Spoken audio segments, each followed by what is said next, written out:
ஆதியாகமம் 31:14 வாசிங்க. அதற்கு ராகேலும் லேயாலும், எங்கள் தகப்பன் வீட்டிலே இனி எங்களுக்கு பங்கும் சுதந்திரமும் உண்டோ? நல்ல தகப்பனே, சர்வ வல்லமையுள்ள எங்கள் ஆண்டவரே, நாளிலே உம்முடைய கிருபையுள்ள கரத்திலே எங்களை தாழ்த்துகிறோம். பூரணராகும்படி கடந்து போக கர்த்தர் கிருபை தருவீராக. மகிமையுள்ள கரத்தில் எங்களை தாழ்த்துகிறோம் எங்கள் ஆண்டவர் இயேசு கிறிஸ்துவின் நாமத்தில் பிதாவே. அல்லேலூயா. ஆதியாகமத்தின் புஸ்தகம் 31ஆம் அதிகாரம் 14வது வசனம். அதற்கு ராகேலும் லேயாலும், எங்கள் தகப்பன் வீட்டிலே இனி எங்களுக்கு பங்கும் சுதந்திரமும் உண்டோ என்று கேட்டார்கள். இந்த ரெண்டு பேரும் யார் அப்படின்னு சொல்லி பார்த்தீங்கன்னு சொன்னால், ஒரு தேவனுடைய திட்டத்துக்குள்ளே இருக்கக்கூடியதான ரெண்டு பாத்திரங்கள் அல்லது ரெண்டு விதமான காரியங்கள். நான் உங்களுக்கு ஆரம்பத்துலேருந்து லேயால்னா யார், ராகேல்னா யார் அப்படின்னு போகாமல் நான் நேராக ஆவிக்குரிய காரியங்களுக்கு போயிடுறேன். இந்த லேயால் ராகேல் என்பது யாக்கோபு என்கிறதான மனுஷனுக்கு நியமிக்கப்பட்டதான ரெண்டு மனைவிகள், சரியா? ஆனால் ரெண்டு மனைவிகள் நியமிக்கப்படலை. அப்படி நீங்கள் தப்பாக எடுத்துகிட்டு போயிடக்கூடாது. ஓஹோ, இப்போ ரெண்டு மனைவி போல் அப்படின்னு சொல்லி. ஒன்று தான் நியமிக்கப்பட்டது. ஆனால் சூழ்நிலை நிமித்தமாக ரெண்டு பேர் அவனுக்கு திருமணம் செய்து வைக்கப்பட்டார்கள். இந்த ரெண்டு பேரை கொண்டு பார்க்கும்போது ரெண்டு சபைக்கான அடையாளமாக இருக்கிறது. ரெண்டு வகையான சபைக்கு அடையாளமாக இருக்கிறது. ஆரம்பிக்கும் பொழுது ரெண்டு சபையும், அதாவது லேயாலும் ராகேலும் ஒரே ஸ்டேட்மெண்ட் தான் சொல்கிறாங்க. என்ன ஸ்டேட்மெண்ட்னா, இனி எங்கள் தகப்பன் வீட்டில் எங்களுக்கு என்ன இல்லை, சுதந்திரம் இல்லை, பங்கும் இல்லை. அப்படித்தான் நாம் எல்லோருமே, இந்த உலகத்தில் இருக்கிற எல்லாருமே, இயேசுவை ஏற்றுக்கொண்ட எல்லாருமே, இந்த உலகம் எனக்கு பாத்திரமாக இருக்கவில்லை அப்படின்னு சொல்லிட்டு உலகத்தை வெறுத்து தான் இயேசுகிட்ட வந்திருக்கிறோம். பாவத்தை விட்டுட்டு தான் நம்ம எல்லாம் என்ன செஞ்சுருக்கிறோம். அது எல்லாருமே அப்படி தான். நீங்கள் வெறும் பெந்தகோஸ்தே சபை மட்டும் நினைக்காதீங்க. உலகத்தில் இருக்கிற எல்லா கிறிஸ்தவர்களும் ஏதோ ஒரு இடத்துல உலகத்தை விட்டு தான் ஆண்டவர்கிட்ட என்ன செய்கிறாங்க, வராங்க. ஆனால் இந்த ரெண்டு பேரும் ஆரம்பம் ஒரே மாதிரி ஆரம்பம் தான். இயேசுவை ஏற்றுக்கொள்வதில், பற்றி கொள்வதில் ரெண்டு பேருடைய ஆரம்பமும் ஒரே ஆரம்பமாகத்தான் இருக்கிறது. ஆனால் முடிவு எப்படி இருக்கிறது என்பதை பாருங்க. வாசிங்க 35:19 வாசிக்க பார்ப்போம். 35:19 நல்ல கவனிங்க. ராகேல் மரித்து எப்ராத்தா என்கிற ஊருக்கு போகிற வழியில் என்ன செய்யப்பட்டால், இந்த எப்பிராத்தா ஊருக்கு போகிற வழியில் அடக்கம் பண்ணப்பட்டாலுங்கிறது ரொம்ப இம்பார்ட்டன்ட், ரொம்ப ரொம்ப இம்பார்ட்டன்ட். சரி, ரெண்டாவது வாசிங்க. ஆதியாகமம் 49:31 வாசிங்க. 49:31 வாசிங்க.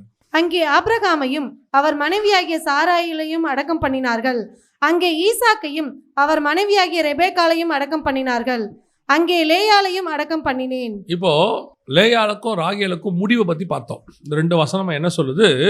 ராகேலுடைய முடிவு, லேயாளுடைய முடிவு. ராகேலுடைய முடிவு எப்படி இருக்கிறது? போகிற வழியிலேயே அடக்கம் பண்ணப்பட்டால்.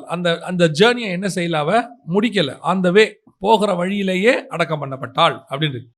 லேயாளை குறித்து சொல்லப்பட்டிருக்கிறது, எல்லாரும் எங்கே ஒரு முடிவாக அடக்கம் பண்ணப்பட்டார்களோ, அதாவது தேவனுடைய திட்டத்தின்படி இருக்கிறவர்கள் எல்லாரும் எங்கே அடக்கம் பண்ணப்பட்டார்களோ அந்த இடத்துக்கு லேயாலும் கொண்டு வந்து அடக்கம் பண்ணப்பட்டாள்.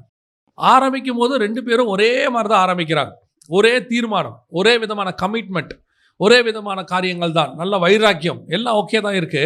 ஆனால் வருகிற வழியிலே ஒருவள் அடக்கம் பண்ணப்பட்டாள், ஒருவள் முடிவிலே கொண்டு போய் அடக்கம் பண்ணப்பட்டாள். என்ன காரணம்? ஏன் இந்த ஓட்டத்தை முடிக்கலை? ஆன் த வே. பல நேரங்களில் வேதத்தில் நம்ம பார்க்குறோம், இந்த முடிவு, ஆரம்பத்தை பார்க்கல, முடிவு எப்படி இருக்குது? ரொம்ப சம்பூர்ணமாக இருக்கணும். முடிவு ரொம்ப முக்கியம். நல்ல போராட்டத்தை போராடினேன், ஓட்டத்தை முடித்தேன். அதான் இம்பார்ட்டன்ட். முடியாமல் போயிடக்கூடாது. இப்போது யூதாசை குறித்து சொல்லும் பொழுது, தனக்கு உண்டானவைகளை அவன் பெறவில்லை, இழந்து போனான் அப்படின்னு இருக்கிறது. அப்போ அந்த எண்டு இஸ் வெரி இம்பார்ட்டன்ட், ரொம்ப முக்கியம். நம்ம ஓடி முடிக்கிறோமா? அதான் நான் எப்போது சொல்லுவேன், எவ்வளோ பேர் சர்ச்சுக்கு வராங்கிறது முக்கியமே இல்லை, சர்ச்சிலேருந்து எவ்வளோ பேர் பரலோகத்துக்கு வராங்கன்றது தான் முக்கியம். அல்லேலூயா. நான் சர்ச்சுக்கு போகிறேங்கிறது நமக்கு எல்லாருக்கும் ஒரு சந்தோஷமான விஷயம். வாருங்கள் ஆலயத்துக்கு போவோம் என்ற போது நான் மிகுந்த மனமகிழ்ச்சியாக இருந்தேன், வசனம் சொல்லுது. ஆனால் சர்ச்சிலிருந்து பரலோகத்துக்கு போகிறது தான் மிகுந்த மனமகிழ்ச்சி. இங்கே சர்ச்சோட உங்கள் ஓட்டம் முடிஞ்சிருச்சுன்னா வேஸ்ட்டு. எதுக்கு அப்புறம் சர்ச்சுக்கு வரணும்? வெளியே இருந்து சர்ச்சுக்கு நான் வந்தது எதுக்குன்னா பரலோகத்துக்கு போகிறதுக்கு. பரலோகத்துக்கே போகலை, நான் சர்ச்சோடையே ஓட்டத்தை முடிச்சிட்டேன்னா நீங்கள் உள்ளே வராமல் இருந்திருக்கலாம். அப்போது என் ஓட்டம் எங்கே முடியும்? சாரணமாக சொல்லுவாங்க, என் ஓட்டம் ஜெயத்துடன் முடியும். அந்த ஓட்டம் முடிக்கணும் நம்ம. அப்படியானால் இந்த ரெண்டு பேரில் பிரயாணத்தில் ஒருத்தர் ஏன் வழியில் மரித்து போனார்கள், ஒருத்தர் ஏன் முடிவு வரைக்கும் போனாங்க, ஒருத்தர் சக்ஸஸாக முடித்தாங்க, ஒருத்தர் ஆந்த வேலை முடிச்சுட்டாங்க. இதோடைய நோக்கம் என்ன, ஏன் இப்படி ஆச்சு அப்படிங்கிறத நம்ம என்ன செய்ய போகிறோம், இன்னைக்கு பார்க்க போகிறோம். லேயாளுக்கும் ராகேலுக்கும் என்ன வித்தியாசம்? அதே ராகேலும் அர்ப்பணிப்பில் ஒரே அர்ப்பணிப்பு தான். ஆரம்பிக்கும் போது எல்லாருக்கும் என்ன இருக்குது? ஒரே ஆரம்பம் தான், ஒரே அர்ப்பணிப்பு தான். நம்ம எல்லாருமே அப்படி தான் வந்தோம். ஆனால் லேயாள் கிட்ட இருந்ததான ஒரு பிரச்சனையும் ராகேல்கிட்ட இருந்த ஒரு பிரச்சனை என்னென்ன காரியங்கள் இருக்குது அப்படிங்கிறத நம்ம என்ன செய்ய போகிறோம்? பார்க்க போகிறோம். முதலாவதாக வாசிங்க, ஆதியாகமத்தின் புஸ்தகம் 31ஆம் அதிகாரம் 32வது வசனம் வாசிங்க. அப்பொழுது லாபான் யாக்கோபின் கூடாரத்திலும் லேயாளின் கூடாரத்திலும் 2 வேலைக்காரிகளின் கூடாரத்திலும் பிரவேசித்து பார்த்தும் ஒன்றும் கண்டுபிடிக்கவில்லை. பின்பு லேயாளின் கூடாரத்தை விட்டு ராகேலின் கூடாரத்துக்கு போனான். ராகேல் அந்த சுரூபங்களை எடுத்து ஒட்டக சேணத்தின் கீழ் வைத்து அதன் மேல் உட்கார்ந்திருந்தாள். லாபான் கூடாரம் எங்கும் தடவி பார்த்தும் அவைகளை கண்டுபிடிக்கவில்லை. நல்லா கவனிங்க. இப்போ எங்கள் தகப்பன் வீட்டில் இனி எங்களுக்கு பங்கும் சுதந்திரமும் இல்லை அப்படின்னு சொன்னவங்க தகப்பனுடையதான சொரூபத்தை திருடிக்கிட்டு வந்திருக்கிறாங்க. புரியுதா? வந்திருக்காங்கல்ல, வந்துட்டாங்க. யார் வந்துட்டாங்கன்னா ராகேல் கொண்டு வந்துட்டாங்க. இது முதலாவதான காரியம். கவனிங்கள், நாம் எல்லாவற்றையும் விட்டு இயேசுவை பின்தொடர்கிற வருகிறோம். ஆனால் எல்லாவற்றையும் விட்டோமா என்பதுதான் கேள்வி. பல நேரங்களில் நாம் என்ன செய்கிறோம்? வெளியரங்கமான காரியங்களை சொல்கிறோம். உதாரணமாக, ஒரு சிகரெட் பிடிக்கிறவங்களா இருந்தோம், நான் இயேசுவை ஏற்றுக்கொண்டேன், சிகரெட் பிடிக்கிறத விட்டுட்டேன். குடிக்கிறவனாக இருந்தேன், நான் குடியை விட்டுட்டேன். விபச்சாரக்காரனாக இருந்தேன், விபச்சாரத்தை விட்டுட்டேன். சரி, இதெல்லாம் நீங்கள் இயேசுக்காக விட்டீங்களா, உங்களுக்காக விட்டீங்களா? நான் சொல்கிறது உங்களுக்கு புரியுதா? நான் இயேசுக்காக விட்டேன்னு சொன்னால் பொய். ஏன்னா சிகரெட் பிடிக்கிறது உங்கள் உடம்புக்கு கெடுதி. அதை நீங்கள் உங்களுக்காக தான் விட்டுருக்கிறீங்க. உலகத்தான் கூட சிகரெட் பிடிக்கிறத என்ன செஞ்சிடறாப்புல? ஒரு காலகட்டத்தில் நிறுத்திடுறாப்புல. ஒரு இடத்துல குடிக்கிறத நிறுத்திடுறாங்க. ஒரு இடத்துல விபச்சாரத்தில் வந்து ஒழுக்குவான வாழ்கிறாங்க. அப்படியானால் இதெல்லாம் இயேசுக்காக விட்டேன்னு நீங்கள் நினச்சிக்கிட்டு இருக்கிறீங்க. ஆனால் இயேசுக்காக விட்டது என்னன்னா, பவுல் அழகாக சொல்வார், லாபமான அனைத்தையும் நஷ்டமும் குப்பையும் என்று எண்ணுகிறேன். நான் நஷ்டமானதை விடுறது பெரிய விஷயமே கிடையாது. ஒரு நஷ்டத்தை கொண்டு போய் வேணான்னு சொல்லி விடுறது பெரிய விஷயமே கிடையாது. நான் எதை விடணும்? லாபமானதை விடணும். எது எனக்கு லாபமாய் தோன்றுகிறதோ அதை விட்டுட்டு வரணும். இப்போ அந்த பணக்கார வாலிபன் வந்தான் இயேசுகிட்ட. அவன் வந்தபோது வசனம் சொல்லுது, அவன் மிகுந்த ஐஸ்வர்யம் உள்ளவனாக இருந்தபடினால் துக்கத்தோடு கூட என்ன செய்தான்? திரும்பி போனான் அப்படின்னு. அப்போ இயேசு கிறிஸ்து அவனை பார்த்து பிரமாணத்தை கை கொள்ளினார். அவன் சொன்னான், அதெல்லாம் கை கொண்டுட்டேன், பிரச்சனை இல்லை. இப்போ அவனை பார்த்து இயேசு சொன்னார், எல்லாவற்றையும் விட்டு என்ன செய்ய? வித்து தரித்திரருக்கு கொடு. சிலுவை. இதுதான் கஷ்டம். எது என்னால் விட முடியாதோ அதை விடுவது. எதை நாம் பல நேரத்தில் என்ன செய்கிறேன் அப்படின்னு கேட்டால், நான் எனக்கு எதெல்லாம் எனக்கு நஷ்டமோ அதை கொடுக்க நான் தயாராக இருக்கிறேன். எது லாபமோ அதை கொடுக்க நான் தயாராக இல்லை. அதான் இங்கே பிரச்சனையே. இப்போ பாருங்க, உங்ககிட்டயே சில காரியங்கள்லாம் இருக்கும். இந்த காரியத்தை நீங்கள் வந்து கொடுக்கணும் அப்படின்னு முடிவு பண்ணால் எதை கொடுப்பீங்க? உங்கள் வீட்டில் துணி இருக்குது, எதை கொடுப்பீங்க அப்படின்னு கேட்டால், நீங்கள் போட்டு யூஸ் பண்ண ஒரு துணியை தான் கொடுக்க போகிறீங்க, பழைய துணி இல்லையா? இன்னொன்று, உங்களுக்கு அந்த துணி சின்னதாக போயிடும், நீங்கள் குண்டாயிடுவீங்க, அந்த சட்டை உங்களுக்கு பத்தாதுன்னு வச்சுக்கோங்களேன், அதை தான் கொடுக்க போகிறீங்க. யாராவது புது பட்டுப்படவையை கொடுப்பீங்களா? கன்ஃபார்மாக கொடுக்க போகிறது இல்லை இல்லையா? என்ன சொல்ல போகிறீங்க? இது எனக்கு வேண்டாம், அதனால் கொடுக்குறோம். இது வேஸ்ட், இது பிரயோஜனம் இல்லை, இது எனக்கு இனிமேட்டு என்ன ஆகாது? யூஸ் ஆகாது. அதை தான் நம்ம என்ன செய்ய போகிறோம்? தந்துட போகிறோம். எனக்கு லாபமானதை. இங்கே என்ன பிரச்சனை இருக்குது அப்படின்னு கேட்டிங்கன்னா, அவள் திருடி கொண்டு வந்த சொரூபம் இருக்கு, அது லாபமானது அவளுக்கு. அது தங்கத்தில் இருந்துச்சா, வெள்ளியில் இருந்துச்சா, வைரத்தில் இருந்துச்சா நமக்கு தெரியாது. இப்போ அதை எடுத்துக்கிட்டு அவங்க வந்துட்டாங்க. இப்போ இவன் சொல்கிறான், யாக்கோபை பொறுத்த வரைக்கும் அவர் என்ன சொல்கிறாரு? யார்கிட்ட இருந்தாலும் தைரியமாக எடுத்துக்கோங்க அப்படின்றார். அதோட காரணம் என்ன அப்படின்னு கேட்டிங்கன்னா, யாக்கோபுக்கு ஒரு பெரிய நம்பிக்கை, என் மனைவிகள் அதை என்ன செஞ்சிருக்க மாட்டாங்க, கொண்டு வந்திருக்க மாட்டாங்க, கன்ஃபார்மாக அதை என்ன செய்யும், இருக்காது அப்படின்னு ஒரு பெரிய நம்பிக்கை. லேயாள் அதை செய்யவில்லை. ஆனால் ராகேல் தன் தகப்பன் வீட்டிலிருந்து அந்த சொரூபத்தை எடுத்துக்கொண்டு வந்தாள். இதுதான் இன்னைக்கு நம்மகிட்ட மறைக்கப்பட்டிருக்கிற பழைய காரியங்கள். இன்னும் உள்ளுக்குள்ள இந்த விக்கிரகம் அப்படிங்கிறதுக்கு நிறைய அர்த்தம் இருக்குது பைபிளில். விக்கிரக ஆராதனைங்கிறது நிறைய முரட்டாட்டம் பண்ணுதல், பில்லி சூனிய காரியங்கள் என்பது, ரெண்டகம் பண்ணுதல், இப்படிலாம் நிறைய காரியங்கள் இருக்குது. அப்புறம் விபச்சாரம் இருக்குது, நிறையா இருக்குது பைபிளில். இது எல்லாம் இன்னும் நமக்குள்ள கூடாரத்துக்குள்ளே இருக்குது. ராகேல் அந்த கூடாரத்து மேல் போட்டு சேனையை வைத்து அது மேலே உட்கார்ந்து கொண்டாள் அப்படின்னு இருக்குது.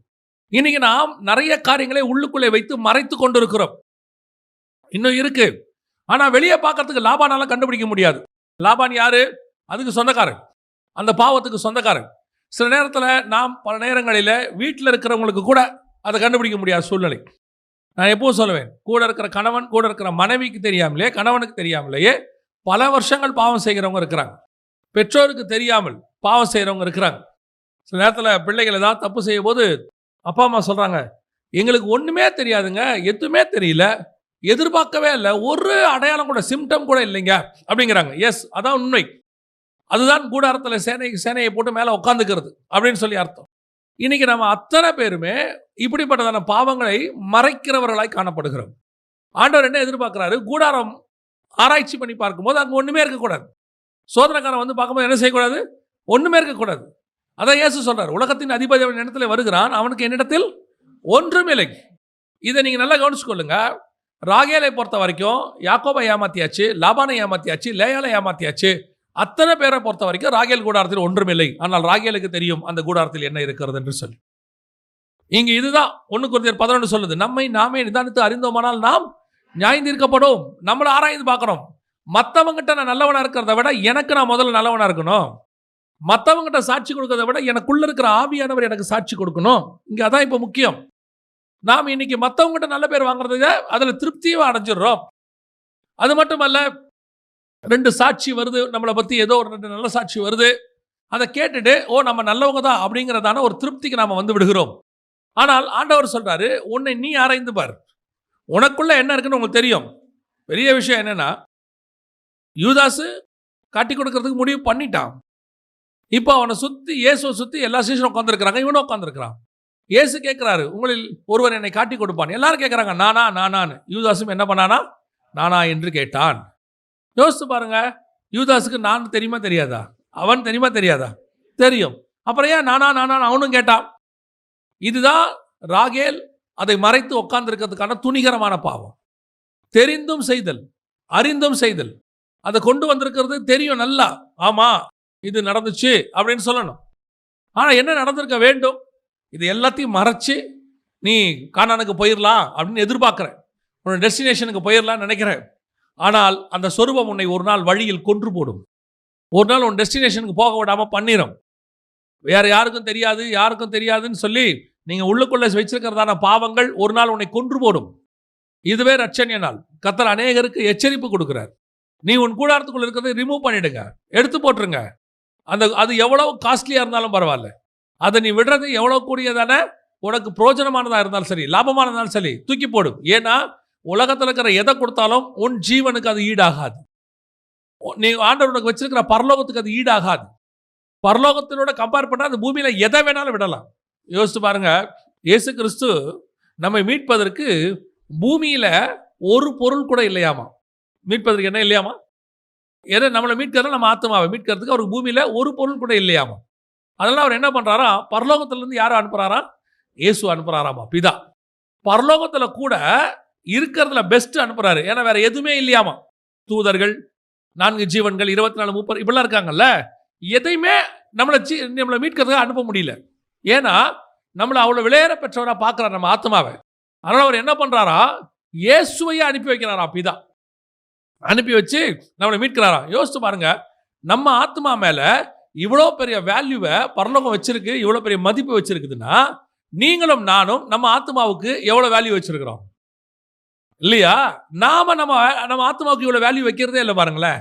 நம்மளை பொறுத்த வரைக்கும் நம்ம என்ன நினைக்கிறோம்? இந்த உலகத்தில் இருக்கிற ஏதோ ஒரு அற்பமான காரியம், அது பணமோ ஆஸ்தியோ சம்பாத்தியமோ அல்லது தவறான உறவோ கண்களின் நிச்சயோ ஜீவனத்தின் பெருமையோ மாம்ச நிச்சயோ கோபமோ மூர்க்கமோ ஏதோ ஒன்று, இந்த உலகத்தில் இருக்க ஏதோ ஒன்று, அது என்ன செய்து உன் ஆத்மாவை உன்னை மட்டும் மதிப்பிட சொல்லுகிறது. யோசித்து பாருங்க. இப்போ ராகேலை பொறுத்த வரைக்கும் யாக்கோபுக்கு ஒரு பெரிய என்ன இருக்கிறது? ஒரு தரிசனம் இருக்கிறது. கர்த்தர் அவனுக்கு வாக்கு பண்ணி இருக்கிறார். அது மட்டுமல்ல, அவன் போனானா 12 கோத்திரம். இந்த 12 கோத்திரத்தில் ராகேலுடைய மிக முக்கியமான காரியம் இருக்கிறது. யோசேப்பு, பென்யமின் அதில் இருக்கிறாங்க. மிக முக்கியமான ஒரு ரோல் ராகேலுடைய ரோல் இருக்கு. ரூத்து புஸ்தகத்தில் சொல்லும் பொழுது லேயாலும் ராகேலும் உன் வீட்டை கட்டினது போல அப்படின்னு இருக்கு. அவ்வளோ பெரியதான அழைப்புக்கு பாத்திரவனா இருக்க வேண்டியதான ராகேல் வழியிலே மடிந்து போனார். ஏன்? வைக்கப்பட்ட மேன்மையை அறியாது இருக்கிற கூட்டம். இதுதான் பல நேரங்களிலே நடக்குது. பல நேரங்களிலே உங்களுக்கு வைத்த ஆசீர்வாதத்தை, ஏதோ ஒரு அற்பமான காரியத்தை நீங்கள் மறைச்சு வச்சிருக்கிற காரியம் கொன்று போடுது. எது வேணாலும் விட்டுருங்க. நான் அடிக்கடி ஊழியக்காரங்கிட்ட பேசும்போது சொல்வேன், நீங்கள் எதை மேன்மையாய் கருதுகிறீர்கள்? இந்த பூமியில பட்டமா, பதவியா, காசா, பணமா, எதை கருதுகிறீர்கள்? தயவு செய்து அதை விட்டுருங்க. ஏன்னா உங்களுக்கு எனக்கும் கர்த்தர் வச்சிருக்கதான மேன்மைக்கு முன்னாடி அது என்ன கிடையாது, ஒன்றுமே கிடையாது. ஆனால் இந்த பூமியில் அது பெருசாக தான் இருக்கும். எல்லாரும் சொல்லுவாங்க, இந்த போஸ்டிங்கில் நீங்கள் இருந்தால் நல்லது, இந்த பட்டத்தை நீங்கள் வாங்கினா நல்லது, உங்களுக்கு இந்த மாதிரி ஒரு இடம் இருந்தால் நல்லது, இப்படி ஒரு இடத்துல ஒரு வீட்டில் நீங்கள் இருந்தால் நல்லதுன்னு சொல்லுவாங்க. ஆனால் கர்த்தர் கொடுக்காத எதையுமே நீங்கள் வைத்துக் கொள்ளும் பொழுது அது உங்களுக்கு ஆசீர்வாதமாக இருக்காது. ஒரு நாள் அதை உங்களுடைய பிரயாணத்திலேருந்து வழிவிலக பண்ணி உங்களை கொன்று போடும். அதை ரிமூவ் பண்ணுறதுக்கு ரெடியாக இருக்கணும். நீங்கள் விட்டு விலகிறதுக்கு நீங்கள் ரெடியாக இருக்கணும். இல்லாவிட்டால் கஷ்டம். அநேகருடையதான கூடாரத்துக்குள்ளே அநேக மறைபொருட்கள் இருக்கிறது. கர்த்தருக்கு பிரியமில்லாத காரியங்கள் மறைந்து இருக்கிறது. அது என்னன்னு உங்களுக்கு தெரியும். உங்கள் செல்ஃபோனா, அல்லது நீங்கள் செல்ஃபோனில் பார்க்குற விஷயமா, அல்லது உங்கள் வாழ்க்கையில் இருக்கக்கூடியதான காரியங்களா, எல்லாத்தையும் கர்த்தர் நீங்கள் உணர்த்துறார். தயவு செய்து கூடாரத்துக்குள்ளே இருக்கிறத ரிமூவ் பண்ணிவிடுங்க. நீங்கள் நினைக்காதீங்க இதை வச்சுக்கிட்டே நம்ம ஓடி போயிடலான்னு மட்டும் நினைக்காதீங்க. கன்ஃபார்மாக ஓட முடியாது. இத்தனை வருஷம் நான் எல்லாரையும் ஏமாற்றிட்டேன், 10 வருஷம் 20 வருஷம் 30 வருஷம் இத்தனை வருஷம் எல்லாம் நடத்துகிறேன். இத்தனை வருஷம் நீங்கள் எல்லாரையும் ஏமாத்தலை, நீங்கள் தான் ஏமாந்துருக்கிறீங்க. உங்கள் பாவம் மற்றவங்களுக்கு தெரியாமல் இருந்தது. கர்த்தருடைய கிருபை உங்களுக்கு உங்கள் மேலே வச்சார், உங்களை அவமானப்படுத்தாமல் விட்டார். ஆனால் பரலோகத்துக்கு நல்லா தெரியும், சகலம் அவருக்கு முன்பாக நிர்வாணமாக இருக்கிறது. நீங்கள் என்ன பண்ணுறீங்க, ஏது பண்ணுறீங்க எல்லாம் ஆண்டவருக்கு தெரியும். அதனால் ஆண்டவர் சொல்கிறார், இன்றைக்கி உங்கள் கூடாரத்துக்குள்ள இருக்கிறத எடுத்துருங்க, ரிமூவ் பண்ணிடுங்க, தூக்கி போட்டுருங்க. அது என்ன வேணா இருக்கட்டும், யார் வேணா இருக்கட்டும், அது மனுஷனாக இருக்கட்டும், மனுஷியாக இருக்கட்டும், உனக்காக உயிரே கொடுக்குறவங்களா இருக்கட்டும். சொல்லுவாங்க, உனக்காக நான் உயிரே கொடுப்பேன். நான் சொல்கிறேன், இயேசு கிறிஸ்துவுக்கு முன்னாடி எந்த மனுஷனும் மேன்மையானவன் அல்ல. முதலாவது ராகேல் தன் கூடாரத்தில் என்ன செஞ்சிருக்கிறாளா, மறைத்து வைத்தாள். அது ஒரு நாள் அவளை போக விடாமல் தடுத்து போட்டது.